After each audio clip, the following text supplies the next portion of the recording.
The biggest factor as to whether we will be successful in working with the client is whether they have ongoing needs. I really want clients who have ongoing needs, so they need to have an operating business that has constant decision-making needs where they need to lean on us. Because what I found is the more touch points we have with clients, the better we know their business and the better we can serve them, the more satisfied they are, the more likely they are to stay with us long-term and refer other people to us. And so that's the primary driver is this a business owner who has ongoing needs, whether it's because he's running an operating business or he's acquiring a new business or he's selling, he's admitting partners, he's hiring employees. All of these operational decisions lead to, hey, I need a lawyer, I need a tax planner, I need an accountant to make sure I'm staying up to speed with this.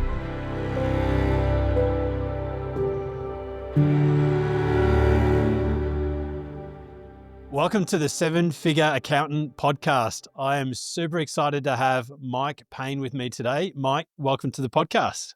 Thank you, Dak. Appreciate it. I'm glad to be here. Mike, you've got a real interesting background in both legal and accounting. Do you want to just tell us a little bit about who Mike is? Yeah, so I'm a native Arizonan, born son of a farmer, and my brothers and I'm number 8 out of 9 kids. We all grew up working on the farm, and we all ended up going to college and working in desk jobs because working in the farm in the Arizona summer heat is miserable. And so we all ended up inside. And so I think in some ways we all wish we were out on the farm some days. But I've got 5 kids, also a family man, still here in Arizona. Been running the firm about 7 years, and just enjoy my kids right now. They're kind of in that fun stage where some of them are younger, some of them are teenagers. I got one that's about to graduate, and just enjoying the dad life and getting out on my motorcycle as much as I can.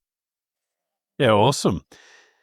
A lot of kids for an Australian anyway. That's a lot of kids. So well done on you and the family. And so I suppose what came first? Was it the legal path that came first or was it the accounting? Yeah, it's a great question. So I started college knowing that I wanted to be a business owner, but I didn't know what kind of business I wanted to run. And so I got my accounting degree. I worked for a year, which was sufficient to take the exams and be qualified. Took the exams, and then I started law school a year later. And so I worked through law school. I did every tax season basically since 2007. I haven't missed a tax season, even during law school. And then my second year of law school, I I connected with a law professor who specialized in tax, and he suggested that I start looking at Big Four accounting firm jobs. And I had interned at KPMG. I had worked for a small accounting firm for about 4 years, and in my mind, I thought that was taking a step backwards. I wanted to work at a law firm, but he said, about half of the hires in some of these specialty groups are lawyers, and he said there's something special about being a lawyer at a Big Four accounting firm. You get the more interesting projects, you get more partner time, you get in front of clients more. There's this level of built-in trust. And so I ended up taking a job at EY in the tax exempt organization group, nonprofits, and I was there for about 6 years. I did one year hiatus at a law firm doing corporate and tax law. Came back there, made manager, and then by the time I was about ready to make senior manager, I decided to that wasn't my career path, and so I decided to venture out on my own. And I met with the State Bar of Arizona. I met with the Arizona Board of Accountancy and told them that my plan was to open a law firm and a CPA firm side by side. I met with every JD CPA that would talk to me that I could find on LinkedIn. Every single one of them gave me the advice to just choose one hat and wear that hat. Don't try to do both. And I didn't listen to them. I'm glad I didn't, because it ended up being something beautiful where my vision was to grow and scale the accounting firm like a traditional business model. I saw the pyramid shape that the Big Four accounting firms had. I thought I could leverage staff and technology and build that like a business and build it to grow and scale. And then the law firm, I kind of want to just keep small as a kind of as a convenience, like, because I noticed when I was at Ernst and Young, I couldn't. I would get a lot of referrals for legal work, and I couldn't do it, of course, because that wasn't a law firm. And when I was at the law firm I worked at, I was getting a lot of referrals for tax and accounting work. I couldn't take that, and so I just wanted to keep my options open. And so I ended up running those firms side by side for about 3 years, and the administrative burden was tedious to run two firms. I had to have separate Mm. books, I had to have separate calendars, separate filing systems. And so finally, Arizona is pretty progressive in terms of being business friendly. Arizona in 2021 passed a rule that allowed lawyers to partner with non-lawyers. And so I had an enrolled agent partner at the time. I was in the accounting firm. I was able to bring him over to the law firm. And now we have what's called an alternative business structure. We were the first ones approved in the nation to be an alternative business structure, which means we're the first ones to provide tax, accounting, legal, all under one roof. Well done on that, because that is certainly progressive. But I just want to go back a step to take the leap into your own firm, and particularly not only going, well, I'm going to go and set up my own firm, but I'm going to set up a legal firm and an accounting firm. What was the real decision making? Family man, obviously, there's a lot of that side of it to consider. But what made you take that leap to go, I'm a senior accountant here. I actually want to go and run my own business? Eh. So I still had that entrepreneurial itch that I had when I first started college. My dad is self-employed. Most of my family, uncles and grandparents, all have been self-employed, and so I knew there was a path to that. I knew that it was in my genes at least. And so you know, there were some inconsistencies with what my goals were at the big firm and what I was allowed to do there. Specifically, um, I felt like if given the opportunity to be in a sales or business development role, I would exceed at that just because, I've always viewed myself as very personable and good with people. And there was no opportunity to do anything like that as a manager in a big four accounting firm. It was just kind of a grind, right? Just doing the technical work, which didn't really suit um, my skills or my desires, my interests. And the second piece was being at a large firm kind of stifled my ability to work with local businesses and local nonprofits. And I've always felt this draw, this is my community. I've lived here my entire life. I want to be able to work with organizations that are local, including friends and family who, many of them, like I mentioned, are business owners. I couldn't ever work with them. I could only work with, large hospitals and international foundations and clients that I wouldn't normally be in my circles. And so it was an opportunity to kind of narrow my focus on local as well. We also do work nationally, but I was able to give back that way. So the first few years of running both the businesses, did you have a clear strategy of like where you are today? Is it exactly where you thought it would be, or did you just start thinking, I want to, run my own business and I'll see where it goes? I had no strategy. I didn't know people like you existed, Nick.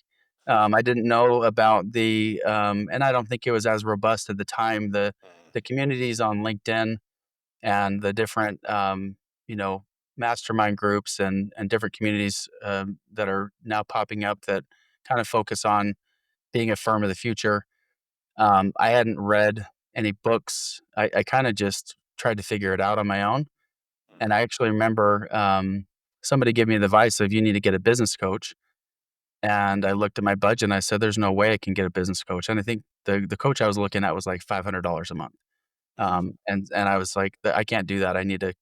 I was very risk averse when I first started. That didn't last very long. Your mindset changes when you start your own firm or company. You go from looking at your salary 1 year at a time. How much am I going to make next year? To do I have enough work for the next 2 weeks? If I do, then I'm set. That's all I need. As long as my pipeline of 2 weeks is always full, I really don't have a problem. And so, um, yeah, it's much different than I thought it would. I would say I'm happy with where I am. I wanted to be a $5 million firm by my 10th year. We're just over 2 million revenue.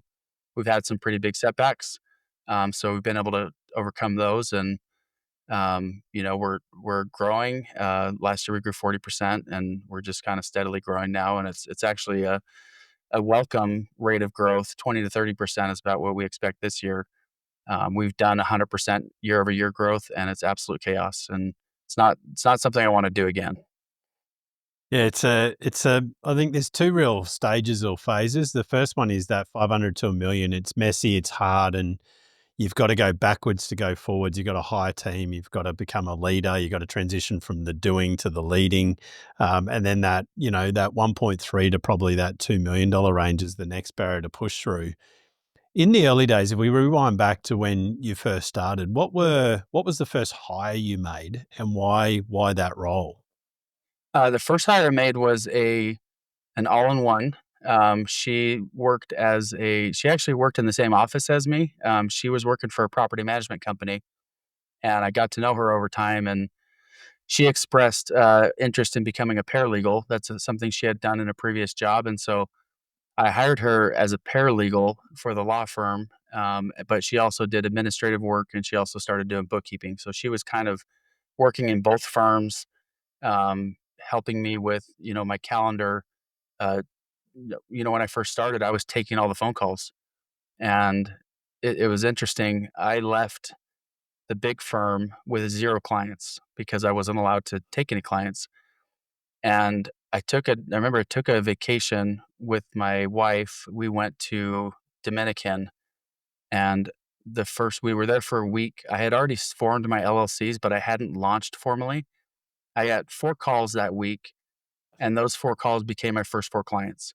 And the nature of the calls were, "Hey, I know you're at a big firm, so you can't take this case, but who do you know that I can send it to?" And those are the kind of calls I'd been getting for months. And so that gave me confidence that I've got a network of people that are sending me work.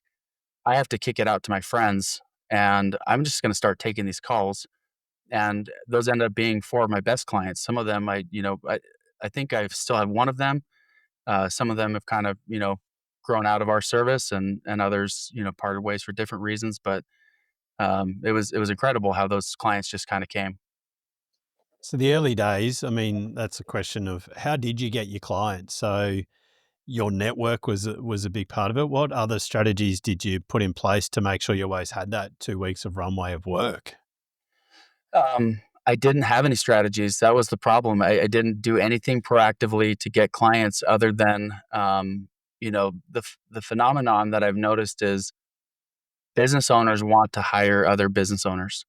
And so I was working with a lot of contractors at the time. Arizona at the time was going through, a growth spurt, if you will. And we had a lot of contractors, a lot of building happening. And so those were natural clients for me.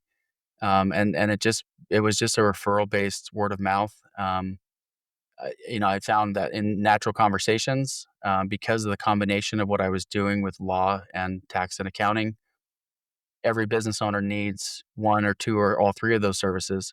And so just natural conversations I had at a family barbecue, or, on the city bus, talking to somebody, or, I would, even in social media, I would, kind of talk a little bit about what I did.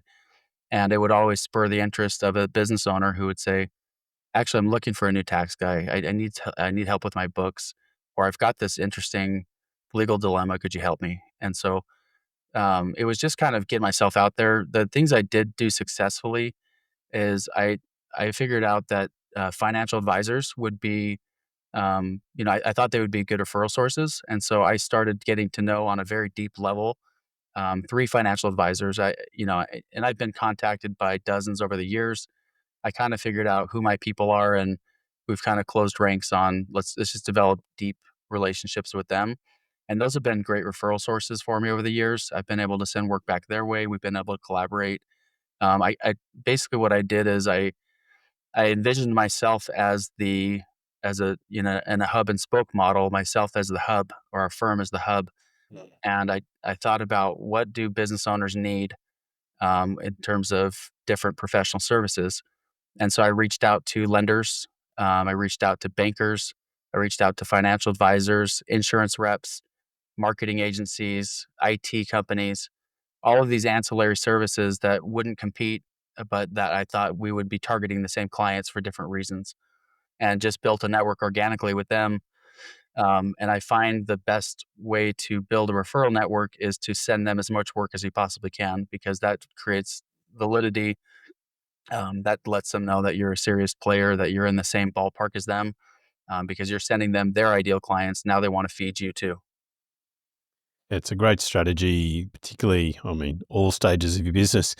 In the early days, which area of your business grew quicker? Was it the legal side? Was it the accounting side? Was there ever a point where you went, one's growing quicker, why am I doing both? No, I expected them to grow differently. The accounting side uh, grew in terms of top line, but the margins were narrower because I was hiring staff. Whereas the legal side was a higher margin because I was billing. It was just me, but I was billing at a higher rate than I would with accounting work. I always did flat fee for tax work and subscription, or monthly fees for bookkeeping. I never did hourly on either one. And in fact, I don't. There were very few projects I did hourly for legal either. I try to always do that on a flat fee basis. And so, yeah, it was just the classic, you know, the classic decision every business owner has to make. Do I want to keep the work myself? I'll be limited in my ability to do more work, but I'll have a high profit margin. I'll keep more of it.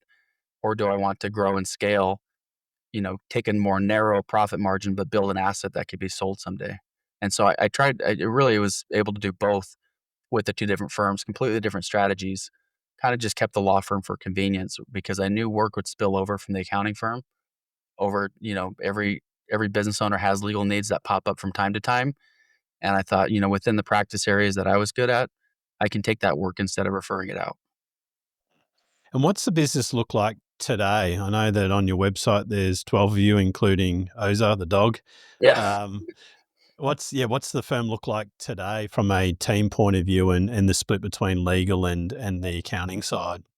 Yeah. So we're, like I said, we're about a $2 million firm. 25% of our revenue is legal. There's a smaller percentage that's nonprofit. And then, we have five practice areas: legal, nonprofit, tax, accounting, and CFO.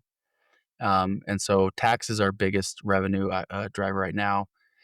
We do a tax subscription, which we can talk about more later. But to answer your question, we've got 16 total for our very part-time contractors.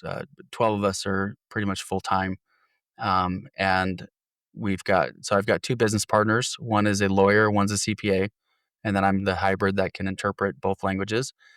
And then we've got another lawyer who's the nonprofit lawyer. We've got another CPA who's a nonprofit CPA, and then we've got a CPA who's our tax manager. And then from there, it's accounting staff and administrative staff. So during that journey to get to where you are today, where after you hired your first all-in-one team member, what was the journey like in between? Like to get to where you are today, tell us a little bit about the journey and some of those, I suppose, some of the highs and then some of the lows through that journey. Yeah. So the second hire was a an accounting student who I happen to know through a personal contact. And that, when you start out, most of your hires are personal contacts. You don't really hire for the position; you hire for the person, which is not the right way to do it, obviously. But he seemed sharp. He was referred to me by two people. He was at a firm that basically told him if he didn't stay through the term of his contract, which it's an at will state. There's no contract. He would have to pay them back this $10,000 signing bonus. And so actually, my first contact with him was providing him legal advice under employment law. And then I kind of just said, "Hey, look, we're at breakfast." I said, "Why don't you just come work for me? You seem like you know what you're doing. I like you a lot." And so he became my first staff accountant. And so the the funny part of that story is he was told that if he quit, or if he continued his master's degree in accounting, that he would have to pay back the signing bonus. And so his employer was highly discouraging him from continuing his education. And I was the completely opposite. I said, "Look, Brad, I want you to get on with the biggest firm you can, because you can't go from a firm like mine, a solo, 2, 3 person firm, to a Deloitte. you've got to start at the biggest firm possible, and the key to get there is to do a master's in accounting. And so I actually talked him out of my firm. I convinced him to go back and get his master's degree, and sure enough, he got on with Deloitte, and he was so appreciative of that, he actually came back to my firm 3 years later. Once he Wow. was, an experienced senior, he came back and we did great work together. And so, there's been highs and lows in between. We kinda just started building strategically. I hired a couple of staff accountants. My very first hires, even before my first full-time employee, day 1, I found a bookkeeper and an accountant who was working for a government agency who not the IRS, but more of a local government agency, who had extra capacity, and he did tax prep for me. The bookkeeper did the bookkeeping. I made sure that I wasn't, the cog in the wheel that was fully responsible for production. Certainly, I prepared lots of tax returns and done bookkeeping, but my primary, goal was to be the reviewer and not the preparer. And so, day 1, I cut my margins by hiring a bookkeeper and a tax preparer, but I knew that that was the model I wanted. I wanted to be running the business. And so, in order to do that, I had to make some decisions about my technology.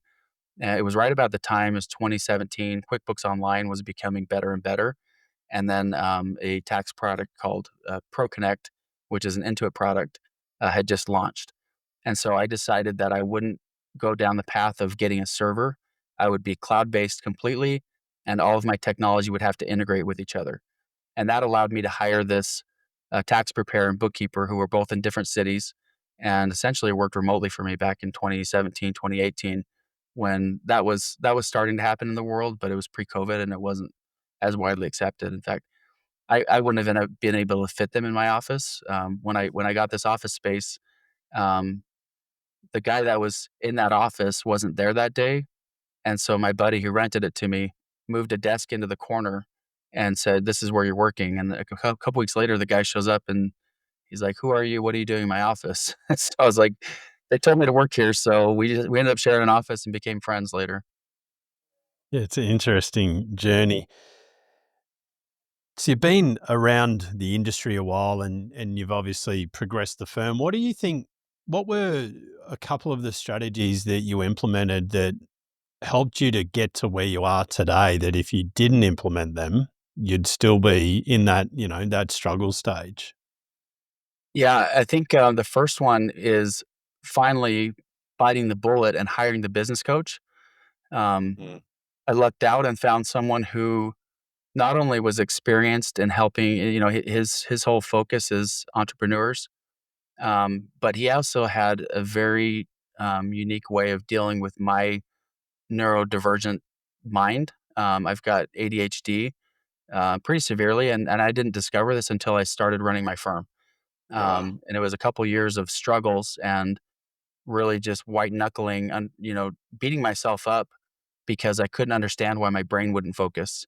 I thought I was just getting distracted. And so, um, I finally started working with him and he said, "Hey, you might have something going on where your brain is being blocked." And so I ended up getting diagnosed with ADHD, and it was actually one of the best pieces of news I ever got because now I figured out, oh, it's not me. There's actually something going on biologically, Mm. and I can fix this, and then I can refocus, and that's what worked really well for me.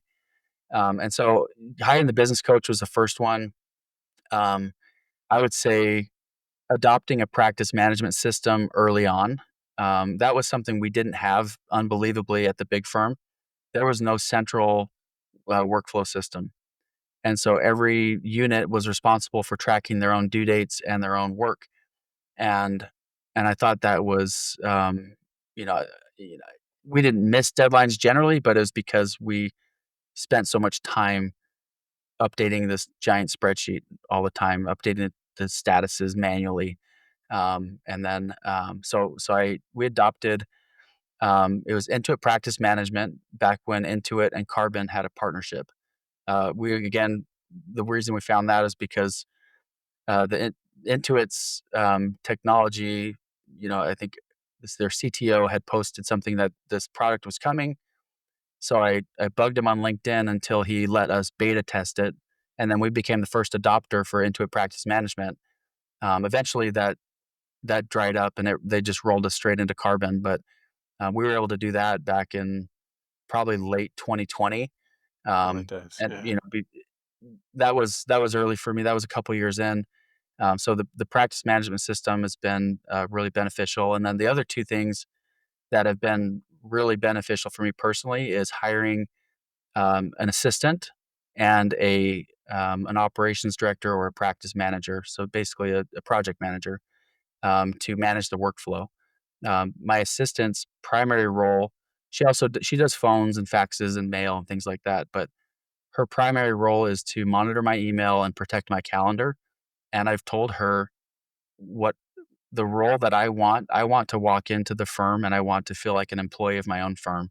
Meaning I want you to put, figure out what the priorities are, put them on my calendar and tell me what to work on when I get to work. I don't want to have to figure out what to work on because I tend to spin my wheels. I tend to get distracted.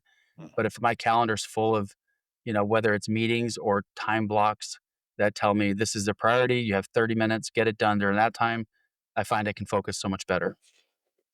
Yeah, that's great advice, and it's something that I'm a massive advocate for. So, what are the big priorities for you these days with the firm and a team now?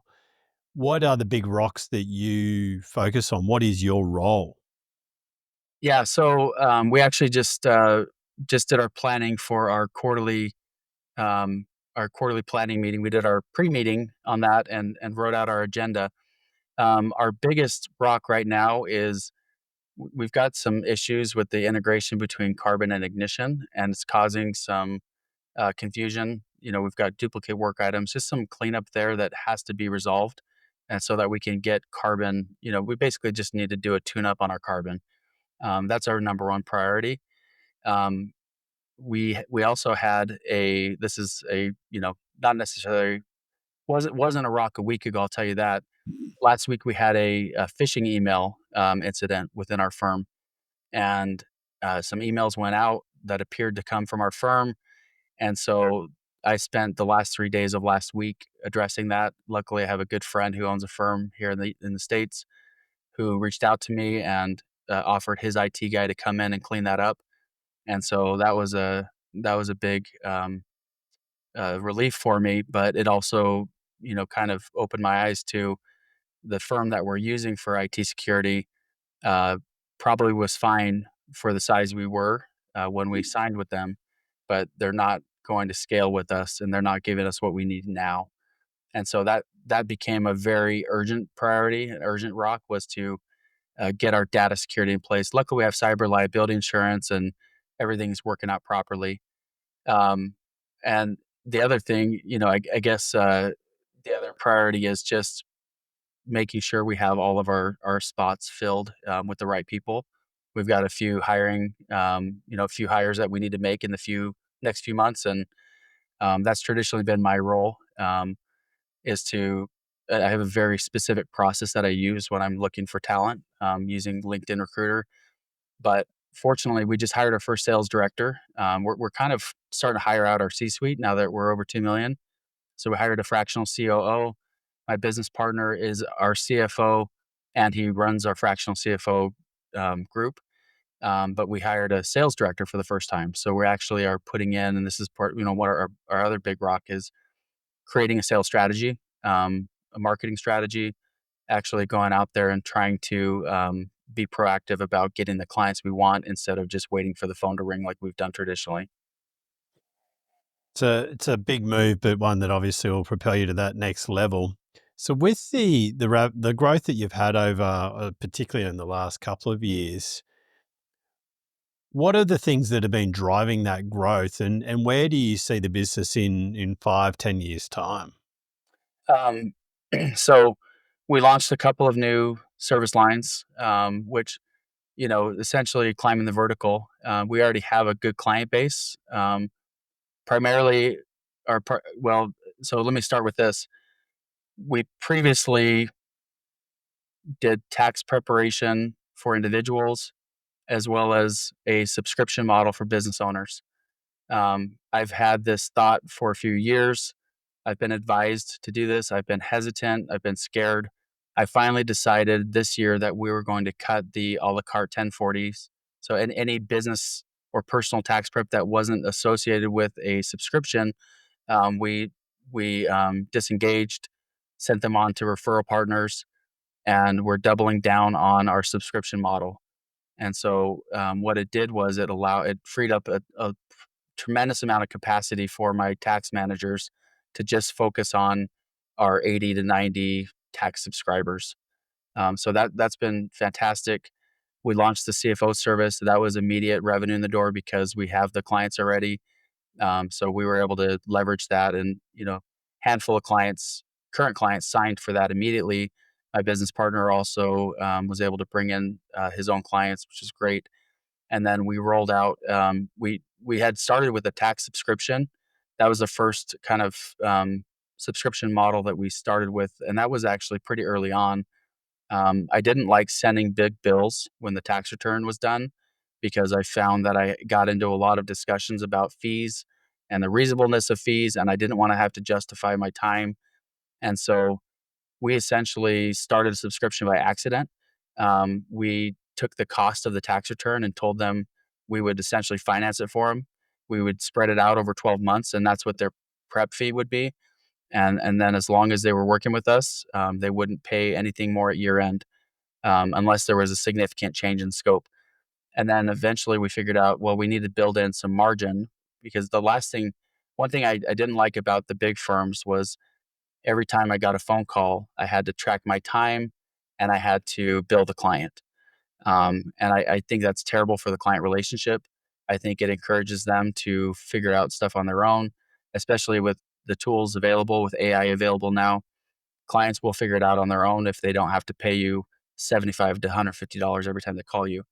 And so we just basically said, we're your tax provider. Uh, any questions you have within bounds, right? We're not going to cover every type of tax, but within what we do, those are covered. So call us, schedule additional meetings. There's no extra charge.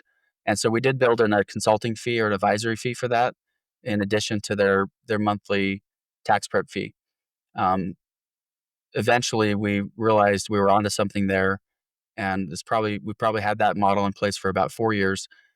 Slowly, about once we've rolled out about one service a year, with additional subscription models. And so the growth over the last 2 years has been a result of adding the CFO services, creating a legal subscription model, and creating a nonprofit subscription. Those have been really successful for us. And what would be the average type of client revenue that you deal with? Like, is there a certain type of client that you'll only work with? No individuals now, but is there a type of client that you say, look, they're not big enough or they're too small? So I look at quantitative and qualitative factors when we're analyzing clients. The biggest factor as to whether we will be successful in working with the client is whether they have ongoing needs. If they are a they have they wanna meet with us once a year, and that's the extent of their interest in working with us, we'll turn them down. I really want clients who have ongoing needs, so they need to have an operating business, that has constant decision-making needs where they need to lean on us. Because what I found is the more touch points we have with clients, the better we know their business and the better we can serve them, the more satisfied they are, the more likely they are to stay with us long term and refer other people to us. And so that's the primary driver is this a business owner who has ongoing needs, whether it's because he's running an operating business or he's acquiring a new business or he's selling, he's admitting partners, he's hiring employees. All of these operational decisions um, lead to, hey, I need a lawyer, I need a tax planner, I need an accountant to make sure I'm staying up to speed with this. We try not to hire, people who aren't, excuse me, we try not to take on clients who aren't pleasant to work with. And so we have unspoken criteria that we kind of analyze clients. If they give my assistant a hard time, for example, over email or phone, we're not going to work with them. I don't care how much money they make. From a revenue standpoint, we are targeting clients who are doing over 1 million, and or if there's we because we do legal work, we do a lot of work with startups. But the clients that we are targeting there are going to be startups that are either previously experienced running a business, and so they can kind of hit the ground running, or they're capitalized in some fashion, whether it's through personal funds or an investor, where we know that maybe this year and next year they're not going to be $1 million business, but in 3 to 4 years this one's going to really take off, and they're going to be great clients for us. So, ideal client would be probably closer to 5 million in revenue with a team, and a lot of kind of operating issues that need ongoing guidance. And so we try to look at ourselves as part of the board of directors, or an ongoing advisor who will understand the business and be able to be on call, answer questions in real time, provide that assurance for the client that, hey, I've got somebody looking over me, and we're doing okay. So you're pretty clear on who you do work with and who you work with best and who you don't. Has it always been like that, or is that something that you've only recently matured with, or what? Yeah, I suppose what's your learning on that side of it? So I had a business partner. My first business partner left about coming up on 3 years ago. And that was the time where I really took time to retool.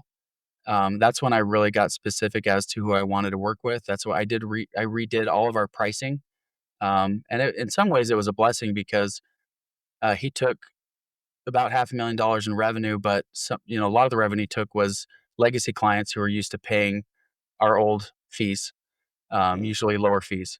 And so I was able to launch this new pricing model, which essentially doubled to tripled the fees. That's when I started really listening to people like Jackie Meyer about value pricing, and started to understand that we are under market, and by offering lower prices, we're continuing to attract the kind of clients that are giving us a hard time and making it difficult to get the clients we really want.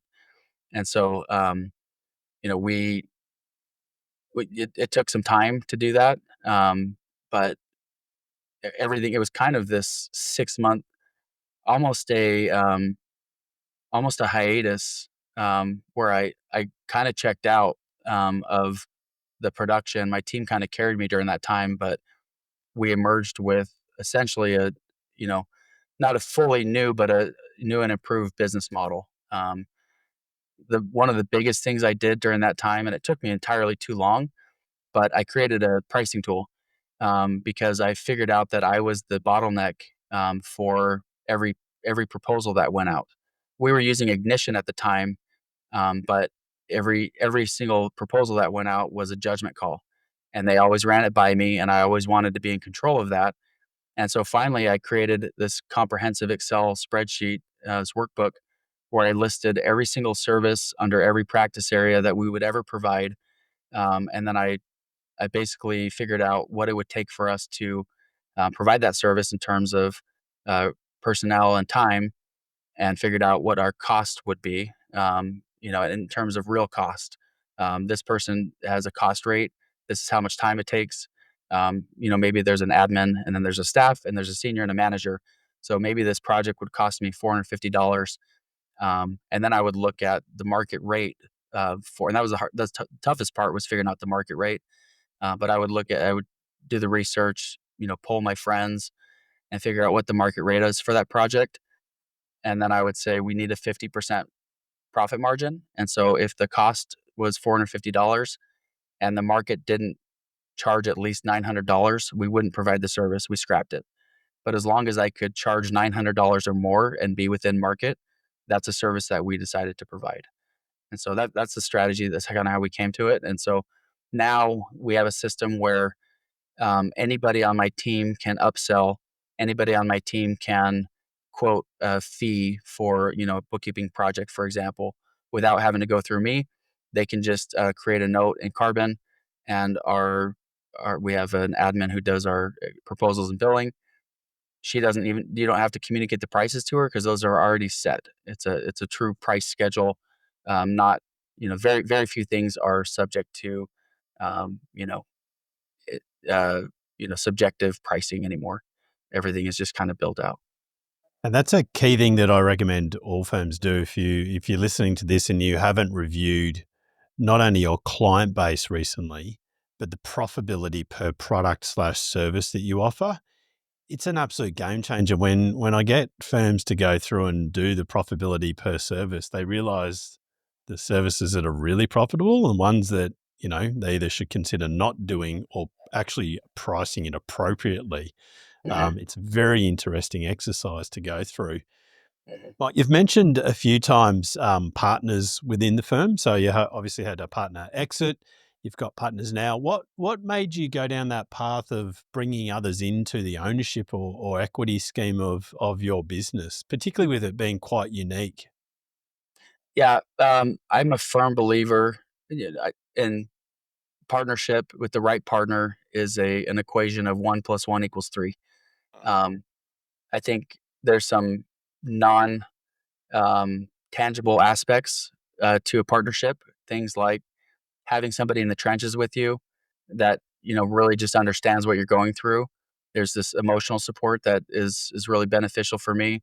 There's accountability there, that, raises my level of performance, versus when I'm solo, and I've been solo for a couple of years, for 2 periods of time for a year and a half or 2 each. Um, the right partner and I have written criteria for who is qualified to be a partner. Um, Part of that is business development. Part of that is obviously table stakes is technical proficiency. Obviously, you've got to have that to even qualify. But business development has to be part of it because otherwise, I can hire out that role. Unless if you're not able to bring in business, um, I'll hire an employee to do the technical piece. I also need somebody who will help me carry the weight of running a firm. So the administrative burden, the leadership that's required on a consistent basis. Um, those are all things that my current business partner and my old business partner, who was, you know, great guy, and we had a very successful partnership. Those are all things that they were able to bring, and so I feel supported in a way, and I feel capable and confident in ways that I don't when I'm on my own. What inspires you or motivates you to continue doing what you're doing and building a vision for the future? I mean, you've built a great firm. It's a unique firm in many aspects. What continues to motivate you and drive you to continue to move forward? Yeah, that's a great question. Uh, I'm not sure that I can put that into words other than, um, I it's sometimes more about my team than it is about the clients, um, and I love to work with my team and coach them. Um, my roles, we wear 27 hats when you start a business. Um, the 3 that I've whittled it down to are high value client work, which is about maybe 15% of my time, business development, which is probably 30% of my time. Training my team is probably another, the remainder. There's some administrative work in there as well, but working with my team and training them and just helping lift them up is so satisfying. It's one of my favorite things to do. It's my favorite part of the day. Not just answering technical questions, but helping them recognize patterns, helping them, address hard questions and things like that. So, developing my team, these are all people that we've worked very hard on our culture. There have been situations where I let very capable and qualified people go because of the cultural fit. There was no cultural fit, and I had to make that hard decision. But after I've learned this has happened several times after the person that was causing the friction, and it's not unilateral. It's not just always one person, but um, after the chemistry of the firm changed, um, everybody is more productive. Everybody's happier, and so it's like a pool. I've got a swimming pool in my backyard, and I've got to keep the chemicals right, or it's going to turn green, or it's going to turn mossy, and um, as long as I keep the chemicals right, it stays blue and everything works. But every once in a while, you've got to shock it. You got to, not just put chlorine, but you got to put actual shock in it and kind of bring it back to equilibrium. Yeah, and I think it's a great point, and it's one of those up to $1 million in revenue. You're a great technician with a team around you. From the 1 million to 2 million, you become a good manager, and Mhm. then from above 2 million, you got to become a great leader. And I think that what you just described of your focus of time and even the way that you approach it is you're moving to that leadership, and that's the part where the real value is. Now, I wanted to ask you a question. I was doing some research prior to the podcast, and I noticed on your website that Friday, Saturday, Sundays is blocked off as no hours or no work. I mean, the Saturday and Sunday didn't surprise me. The Friday, is that a mistake on the website? Are you open Fridays? Do you just not talk to clients on Fridays? What's that? Yeah, that was a strategic decision, again, after my business partner left. So the first firm I worked for, was in a place called Flagstaff, Arizona, mountain college town, beautiful weather, 7,000 feet elevation. And the summers there were absolutely beautiful. And so my boss at the time, he liked to ride his bikes and get outside. And so he would give us Fridays off every summer after the busy season. And so that's something that I always wanted to emulate when I started my own firm. And so that's how this started was, hey, we're going to do paid Fridays off between May and July. We'll work a little bit more in the busy season in the spring and the fall, but summers are to be enjoyed. That's when, a lot of our employees have families, kids. That's when you want to take your breaks with your kids. And so we give a lot of time off around the holidays as well. We actually do 10 days. The last 10 days of the year are paid time off as well. And so, um, we, because we were off on Fridays during the summer, I just decided, hey, let's make Friday kind of a special day where we're not taking client meetings. Client meetings always spur more work, right? And so instead of meeting with clients on Fridays, we're going to use Fridays to wrap up everything we promised that we would do during the week. And so, it's very intentional. We changed our hours on our website. We changed our hours on Google Business. And so even on our door, we've got a hybrid office here. My business partner and I, and one staff are the only ones that are here. Everybody else is fully remote. But even on our door, we say we're open Monday through Thursday and no walk-ins. It's by appointment only. And so, yeah, Mondays and Fridays are my admin days. I don't meet with clients on Mondays or Fridays, with very few exceptions. And so I kind of have this block of time between 10 a.m. and 3 p.m. on Tuesday, Wednesday, Thursday are my only available times. Outside of that, it better be somebody calling my cell phone because there's something urgent going on. And then, of course, I'll accommodate that. But otherwise, I really like this because Friday's a day to get things done and then feel satisfied going into the weekend instead of, having more pile onto your plate and then having to worry about it over the weekend. It's kind of a nice mental break. The feeling of accomplishment, and the game is always to send the last email before the weekend starts. So now it's on the other person's plate, right? And so that's what we try to do. That's awesome. It's a very people focused approach as well, which would help obviously with the talent attraction and retention. As we wrap up the podcast, what would be one bit of advice that you would give a fellow firm owner that is going, I suppose, behind you and is coming up to the path that you're going on, or someone that hasn't yet taken the leap to actually start their own firm? What would be a couple of things that we haven't spoken about yet that you would highly recommend they do? Yeah, I would say educate yourself as much as possible. Everything's out there. Most of it's free. So many great coaches, so many great programs like Top Firm. So much experience that's out there that's free or very affordable, and just live in that for a while. Mm. Um, Absorb as much as you can. Um, Plan out. Be strategic about planning your firm instead of just letting it happen to you. And the other thing I would say is surround yourself with other firm owners who are, you know, 2, 3 years ahead of you. Brandon Hall was a mentor of mine, Good formal guy. mentor for several years. I learned so much from him. We didn't have any formal agenda. I would just we would just have a call and I would just pepper him with questions and he would just speak off the top of his head about, yep, 3 years ago we had that problem. Here's how we resolved it. He was always 3 years ahead of me. And that was perfect because he was able to, we were able to shortcut a lot of the major issues we had just by talking to someone who had already done it. And so there's a network out there. There's a community. Your tribe is out there.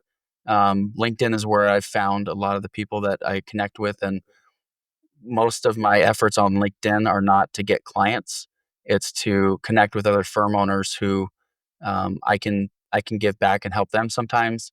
Most often, they're helping me with things that I struggle with, and not that I'm asking for help all the time. I just read what they write, and it resonates, and then I implement. It's great advice, Mike. I've certainly got a massive amount of value out of learning more about your business and the pros, the cons, everything, the journey that you've gone through. So thank you for investing your time today for our listeners to learn more about you and your journey. That's my pleasure. Thanks for having me on. Thanks for listening. Be sure to subscribe and follow us on socials so you don't miss the next episode.